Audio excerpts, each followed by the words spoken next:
panel. I'm going to put them to work right away and have each of them introduce themselves, their companies, what they're working on, and then we're going to dive right in. As always, there is a microphone over there for questions. Whenever you have them, don't wait to be asked, go line up, and that will be the indication that there are audience questions, because otherwise we're just going to nerd out and be opinionated all by ourselves and you'll lose out. So if you have questions, please go get near the mic so we know it. Hi, I'm Chris Anthony, CEO of Aptera Motors.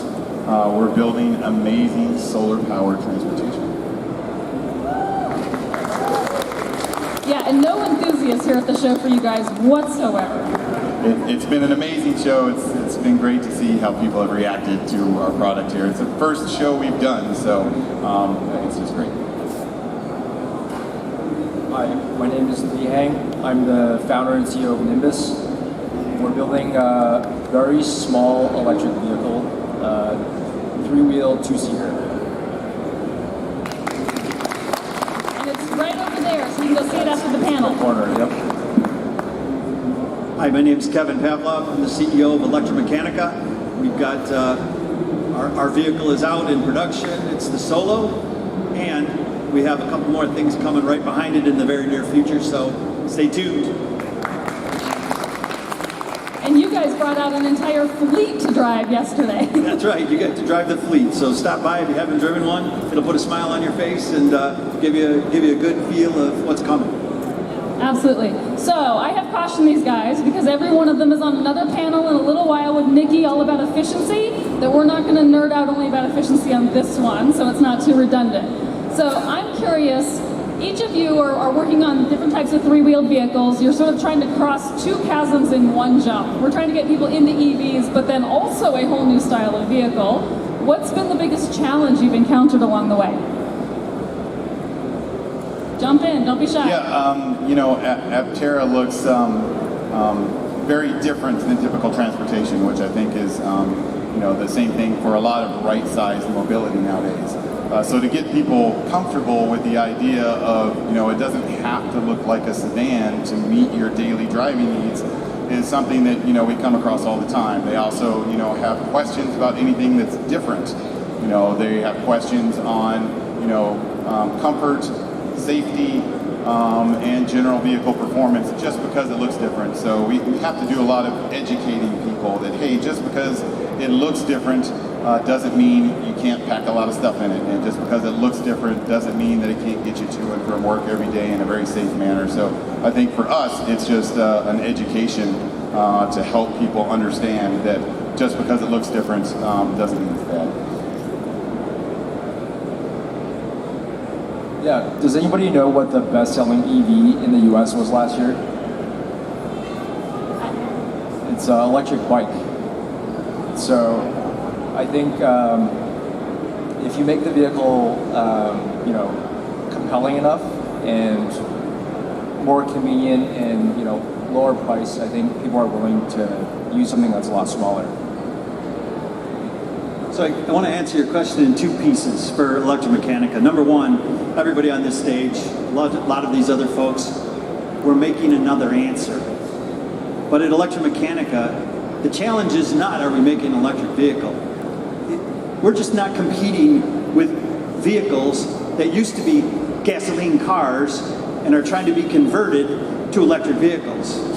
We made an electric vehicle. The whole point was we designed it as an electric vehicle, for an electric vehicle, for a purpose. Our whole point behind this was give you a vehicle that you will use 70 to 80% of every time you drive. Most people drive alone in that time period. So what was our biggest challenge? Our biggest challenge is actually getting people into the vehicle and have them understand, hey, I could drive this every day. This is not a gasoline vehicle. And I'll give you the cool part. We've made, I'll call it closer to right-sized vehicles for what you do every day. We don't have all the extra seats in the car that you got to heat up and cool off. You don't have to pay an extra $10,000 for infotainment for the back seat or the passenger seat. You don't have to put all kinds of vents in or blowers. It's you. So as you go back and forth every day, you can be comfortable because the whole vehicle is designed for you, for what you do. That's been our big challenge. was really to make sure that people understood how well crafted our vehicles are for daily operation for you. I mean, that's it. So. You're definitely among the choir. Right tool for the job, 100%. So, given that these are generally classified as motorcycles and some of those things, what are any of the policy challenges that you're encountering? Are there any? But the mosaic of legality from state to state, U.S. to Canada, those sorts of things. What would make it easier for more of these right tool for the job kind of vehicles to become available? Oh, can I? So we're being in production and selling state to state right now. This is the craziest thing I've ever been in, because I came from the gasoline auto world. We're classified as an auto cycle in some places. We're classified as a trike in other places. We're classified as an electric motorcycle in others. The helmet laws, the use laws, the insurance categorization all fall into different categories. So when we go to get a license to sell into a state, it's not just, oh, I'm going to drop the car and you go drive on the road. Even the federal government has given us a bit of a challenge. We are an EV. Okay, it's an electric vehicle. We ride on the freeway, we got air conditioning, we got heating, 80 miles an hour, totally safe, totally stable. But the US government says we don't have 40 kilowatt hours of battery in our vehicle, so we don't qualify as an EV. Hold on a second. You want me to go put twice as much battery in our vehicle just so we can call ourselves an EV when we do everything that all the other vehicles do? Come on. These are challenges. There's government, federal regulations. The grants are moving in and out. Who gets them, who doesn't get them. There's a really set of lobbied terms that help there. We, of course, want to be part of that. But literally being able to drive a vehicle in the HOV lane, being able to take advantage of insurance costs that are in a motorcycle category instead of in a full car category, having a smaller battery to exchange at a much lower cost over the life cycle of the vehicle, having the maintenance and the ease to park the thing is a wonderful piece. We just happen to have 2 driver's doors. I don't know if you guys know that. And so you can get out on either side. Someone parks too close on this side, get out the other side. We're trying to make that simple. There's all kinds of options. So our big challenge with regard to regulations is we don't fit into a category nicely. But that's okay, because we made something for you, which tells you that not everybody's doing that. They make a ubiquitous, standard, whatever, painted. You're in the middle of something, so that's what you're going to buy. You're going to buy the high-volume painted middle. You come to our vehicle, you'll be recognized as an individual. Any of these vehicls, drive them out on the road, look at how many cameras, phones are pointed your way, and people are taking pictures, and they're going to post you. You will get a selfie solo post, and I ask you, how many likes are you going to get versus driving one of the other vehicles? So we got a great challenge. I didn't want to take it from you guys, but I love this game. This is fun. Nice. You know, I would say in general, our regulatory regime for everything is just dated. It's archaic, and you know, a lot of the rules that are regulating our vehicles spawned out of early automotive days or after World War II, when people brought back motorcycles from the war and added sidecars.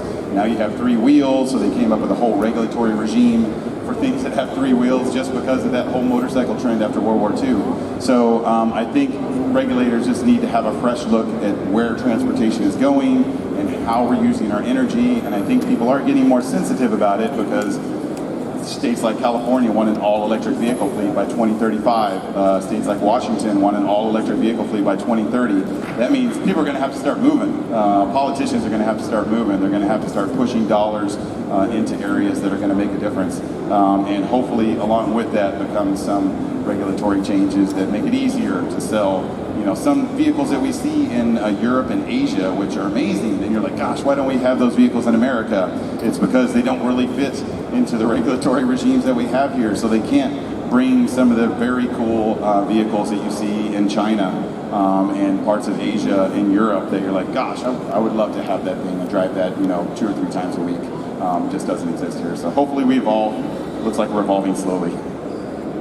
It does seem like it. We have a room full of advocates from across the country. Are there any particular states that need attention for their Twitter fingers to get itchy about? So Florida's coming around. No more helmet stuff, so you can drive the three-wheeled vehicle as an autocycle without worrying about that. We've had 2 other states change some of their rulings. Those are good. New York. New York is coming around also. New Hampshire's a standout, so anybody from New Hampshire, go hit up your politicians and it changes. Okay, New Hampshireites, have at it. What are you seeing? Where are you seeing the most interest? Are you seeing primarily, retail individual drivers? Are you seeing fleet interest? Any particular last mile deliveries, things like that? Where do you see kind of the low hanging fruit besides just the commuter audience for these types of smaller vehicles? Well, I think for us, people are hungry for things that are unique and have a compelling story. When you drive any of our vehicles in your local community, they will stand out, and you will get noticed. And I think in today's society, standing out is more and more important.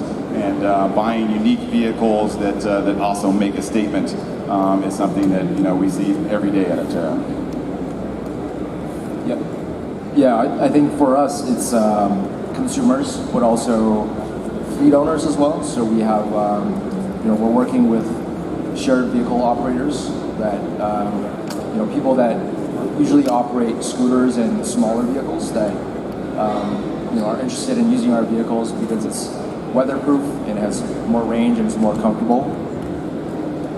Also for deliveries, because of how compact our vehicle is, it makes a lot of sense for urban deliveries where you have to be able to park more easily and be more efficient. So we started selling in October of last year, and we started out with retail customers. We thought we were going to dominate what went on. So the retail buyers were picking things up. They were using them to drive to work and back. But since then, we've had 30 fleets buying our vehicles for last mile delivery, food delivery, and again, our vehicles all 3 of our vehicles are very well suited for what goes on. But in our hatch in the back of the Solo, you've got a really nice flat floor, and you can really control the quality of the food or the micro parcels. So these last mile deliveries, we've got Ruby's Diner, Skechers Shoes that does all kinds of campus pieces. So they do all of their security driving. The city of Mesa bought them. They do parking enforcement with our vehicles. Not our proudest moment, but anyway, be careful where you park in Arizona. But we're finding the utilization on the commercial side is now starting to outrun the retail side. And I think that's partly our fault, is we're trying to open in more states because we sell direct to consumer. You can go online, ElectraMeccanica.com, order the vehicle, but we have to deliver to a state from our California or Arizona locations right now, which makes it harder. And then, so until we can get those dealer licenses in the other states, it's a challenge for the retail customers. For the fleet customers, they buy them in bulk, right? So 10, 20 vehicles, and we can deliver easy. So to answer your question, I'm sorry I was long-winded, but retail started out and it was rocking and rolling. Now fleets and last mile are really starting to see the value, because honestly, with a grant, any kind of money out of the federal government, the business case for our vehicle gets made between 12 and 17 months. You throw the grant on top of it, a $3,500 grant or a $7,500 grant, which is where we were fitting, and the business case now is less than 12 months. So fleets will start to buy vehicles and own them, because normally what they have to do is hire somebody with a car, and then that person goes and delivers with their vehicle. Well, quality is, you ever try to put a pizza on the back seat of a Yugo or a Buick or something like that? Seats are all molded, we have a flat floor, so the food quality is never really where it should be. And I think we all can say that. I mean, you guys got great storage in the back of your vehicle, it's extra long, so there's application for this. Anyway, sorry. So, I mean, the interest is obviously getting people out of big vehicles, but one of the needs is also to get people out of full-time private vehicles. This seems like a really useful opportunity for shared mobility, as well as connecting to transit and other modes of transportation. I mean, we're not necessarily trying to just replace gas cars with EVs and just bigger cars with smaller cars. We're trying to facilitate other modes so that everyone can have access to mobility that is convenient and cheap and affordable and, you know, sustainable and all of those things. So are any of you approaching any of the shared mobility types of models with that kind of thing in mind versus just private vehicles or fleet vehicles? Yeah, we are. Yeah, I mean, when we designed the vehicle, we had the shared model in mind. And what we found was kind of important for that is to have batteries that are swappable, because you know, for a lot of these operators, thank you, the vehicles are free floating, so it becomes a challenge to charge the vehicles. Because if the batteries were not swappable, you have to drive the vehicle back to a central location, you got to charge it, you have to wait for it to charge. Because the batteries are swappable, you can take it out and be fully charged in about a minute. And so we found that was really helpful. Also, the size of the vehicle is also very small, so you can kind of fit it in the city a lot more easily. Yeah, things like that really helps. Yeah, at Aptera, as we inch closer to production, we've been exploring a number of different things that I think are really enabled by our connectivity.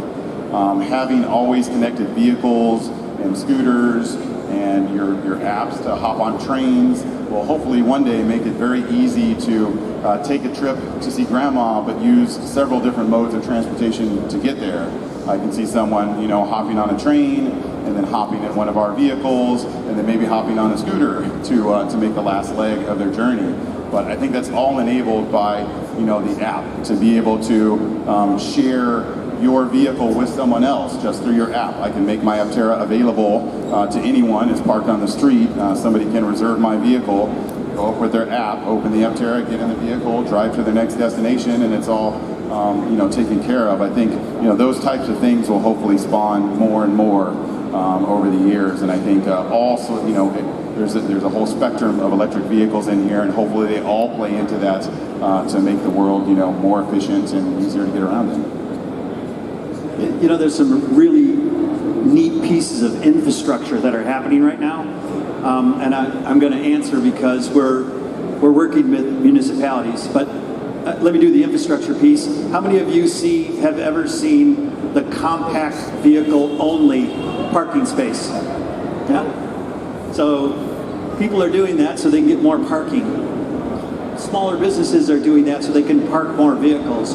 The rideshare programs for some of the municipalities we're working at are doing just that. So if you have something that fits in there, that's great. How many people have seen the parking space labeled land barge only? Okay, neither have I. So you want to have as an efficient seating or parking as we can get. And right now, our municipalities for the sharing programs, there's a couple that are being unveiled. I can't really tell you the details, but you will see something in the very near future, particularly for some colleges to travel back and forth. An interesting idea, maybe some entrepreneurs out here, they buy a group of vehicles, they lease them to a campus, and then people pay a subscription under the share. So it's not quite the model you've seen before. It's kind of like a grouped lease program. That's what's evolving right now. So watch for that. It's coming out. This type of category of vehicle is perfect for it because it uses up a smaller footprint and it's super efficient. And maintenance is almost nothing. So you can really, really leverage these types of vehicles for that commuter use as an individual basis. And when you're driving in it, you get personalized, which is what people want to be recognized as an individual. You're not driving the same thing that looks the same as everyone else. You're riding in something that you get noticed in, which is what a lot of people used to do. That's why big cars came around. People worked on power and size. And as you had a larger and larger car, it wasn't necessarily safer. There were no seat belts in those older cars in the 50s and 60s. You were recognized by the size of the vehicle you drove in. How about we change the paradigm here? We put a vehicle that's beautiful, it's got utility in it, and you can use it every day and be recognized as an individual for doing something really cool. Because all the land barges look the same. I don't know if you've looked, but basically all very, very uniform. I think if you look at these three vehicles, there's beauty, there's style, there's flowing lines. It's not RoboCop, right? It's not a square front end with one straight line. It is the beauty of design meets the utility of what you need. That's what we're trying to do. Now, I didn't say get rid of your bigger vehicles. You still got to put the family in the vehicle and take them to the beach. But you know, I'll challenge you with something. I'll bet you most of you that have a 4-passenger vehicle wanted to take your family on a vacation, little drive to Florida. Your vehicle isn't really big enough, your 4-passenger vehicle, so you go rent another vehicle, right? Got a Suburban or a Tahoe or something so you could pile all the people in. Well, all that time that you were driving around in your 4-passenger vehicle thinking you had all that extra, you were all alone driving to work and back, you lost all of those dollars.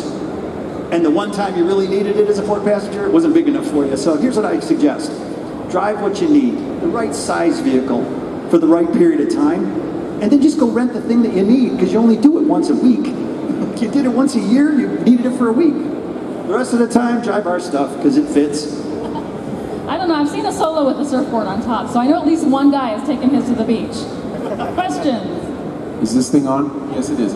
Okay, so I was thinking about how can we get people to, I was thinking about food delivery, pizza delivery, delivering hot food and stuff, and how can we get people to care what size delivery vehicle their food was delivered in? And I was thinking, you know, this is a kind of a use case scenario. Tell people, look, if your food is delivered in a small vehicle, it'll get to you faster and hotter and tastier because the car won't have to, you know, wait, get stuck, and have trouble finding parking. So, you know, if you want hot, tasty pizza, then have it delivered in this vehicle because, you know, we'll find parking real quick and bring it up to you. Because people do care about how hot their pizza is. But I'm sorry, that wasn't the question.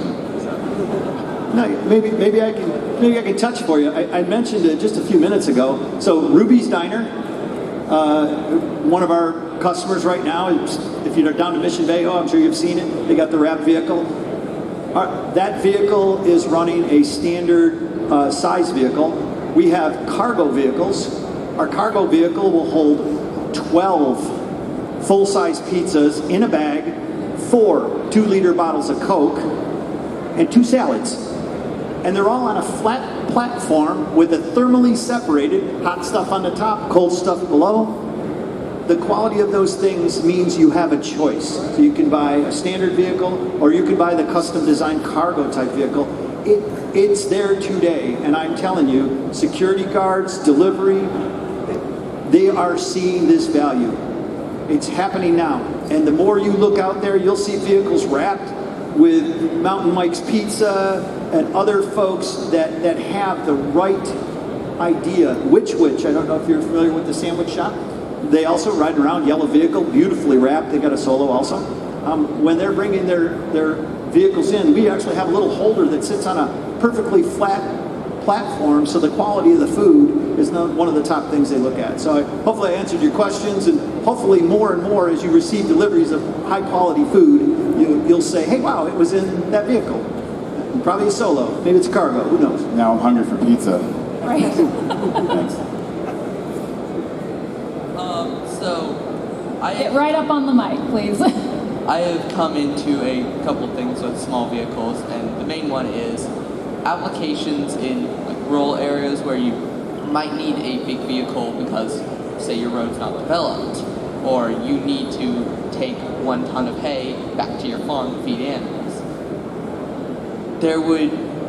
What would be an application for small vehicles in rural areas beyond that? And the other thing is, you had said that you might rent a vehicle out to take your kids cross country. We went in a Tesla Model S, 4 kids, 2 adults, all the way out to Michigan from California. So if you wanted a small vehicle, there you go. I didn't say it couldn't happen. I was trying to say that someone who drives a gas vehicle bought a Chevy Malibu. And in their Chevy Malibu, when they wanted to take their 5-person family, husband, wife, 3 kids, they don't have room to put the luggage in the trunk. So they go and rent a Suburban to drive to Florida in so that they can go to Disneyland, or they come to California from middle of the country. So I believe it'll happen. But if someone's arguing you got to have a really big vehicle all the time, if you need to drive that, and you drive, you guys realize that there are 130 million people to drive to work and back alone every day. About 20 million people carpool. You could Google this. I'm not making it up. So if all those people are driving alone and back every single day, 5 days a week, and let's say they go to the beach on Sunday, okay, drive the 4-passenger to the beach on Sunday, but if you're going to work and back every day, why do you want to heat and cool empty seats? That's range. The air conditioner. You run the air conditioner, you got to cool off empty seats. That's range. You're heating them. It's the same thing. You want to run really as efficiently as you can because that's why you're getting an electric vehicle. Isn't that what it's all about? So look at what's happening and look at how you use something 70% of the time. You make a little shot up to the pharmacy. Okay. And the next panel with Nikki, you can dive right into that. Sorry about that. That's all right. We have time for a couple more questions. We'll try to go through them quickly to get to everybody. Hello, I'm the CEO of a global company. Also worked in China, the largest electric vehicle market in the world. Now live in California, the largest electric vehicle market in the U.S. I'm ready to purchase today, one for myself and one for my business. I just need to do one thing that I can't do, and that is rent the car for a day to make sure all of our equipment can fit in it, check out the range, see how our application is going to be, determine I'm going to buy one for myself, how many I'm going to purchase for my business. So my question is, how can I rent one of your vehicles for one day to justify the business case as well as to see how many we want to purchase? I tell you what, raise your hand, Chris. So this gentleman here, I'll give you one today. We'll let you take one for a week just to make sure it fits. If you need a cargo, which has got more space Yeah, in it, limited cargo. I'll just connect with it. We'll make sure we take care of your needs. You can buy one today. I'll let you take one of these home today if you want. But we have brand new ones right in Huntington Beach, so just connect with Chris, okay? And the other thing I'll mention to you, it's an honor to have you all here today, training us, giving us information. If you need expertise to get into the China market, I'm your person. Let me know. Thank you. Make sure you leave your business card, because we do have some connections, but that is an emerging area also. We have a global strategy, right?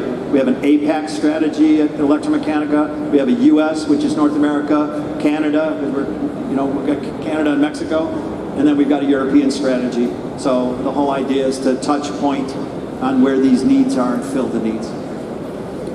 So if I have two small kids in car seats and my spouse has one kid in one car, the family trip car, and I needed to take the other kid somewhere, is it safe to put a kid in a two-seater like an Aptera? Does a car seat fit?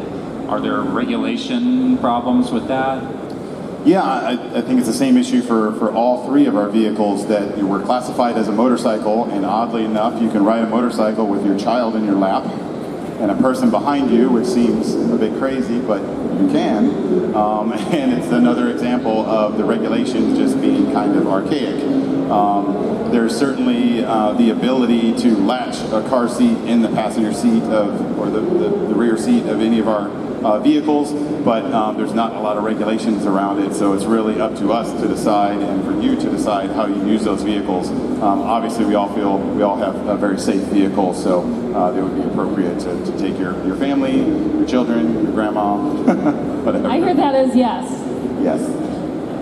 Last question. Yesterday I was at the Aptera booth, and I'm sorry, can you get closer sorry. or louder? Yeah, I'm sorry. I was at the Aptera booth talking with a woman, and she said she could never drive one because she likes her SUV, and she couldn't tell me why, but she likes it.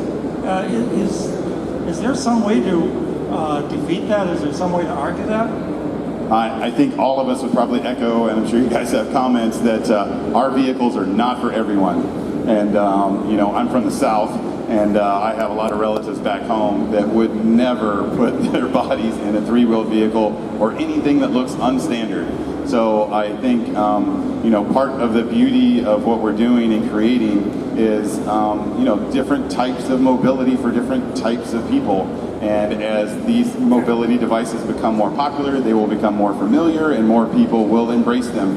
But for now, it's definitely an uphill battle for a large segment of our society that would never buy an electric vehicle alone, an electric weird looking vehicle or something with 3 wheels. So it's everyone in this room and everyone in this building that's helping to foster that community of understanding, but it will take time. I think, really truthfully, we tend to drive, I'm part of the crowd, tend to drive what we feel we're safe in. And when someone looks at our vehicle or any one of the vehicles and they get in it and they drive it and they feel safe, they're a lot more likely to do it. And if they know how much safety engineering went into it, they feel even more comfortable. And when there's crash data and other pieces that come out with it, it keeps moving it up. But there's a little bit of a mental stigma with three wheels that isn't stable, and I say go take a test ride. I've yet to see someone get out of one of our 3-wheel vehicles that's very stable, very safe. That's 80 miles an hour. We speed limit around 82, 83 miles an hour. But you go take it out on the freeway and feel it. Take it around the city and feel it. You get out, if you don't feel safe, and they're right out there, drive them. If you really don't feel safe, let me know, because something's not right. I mean, it really, honestly, is everything you want. It's engineered that way. It just looks funny because the back of the vehicle's got one missing wheel, as everybody knows it, but it doesn't feel that way. You gotta get in and drive it once. Comfort comes from feel. Safety comes from security, how you feel. So. As we all know, the best way to get someone to consider an EV or a new type of vehicle is to let them try it. It's age-old axiom, butts in seats. Thank you very much, panelists. Thank you guys very much for joining. If you want more of this conversation, plus Arcimoto, I think it's 1 o'clock on the other stage with Nikki Gordon-Bloomfield. Any questions you didn't get answered, guys will be around. Look forward to the rest of the day. Cheers to all you guys. Thank you. You're the users and the consumers.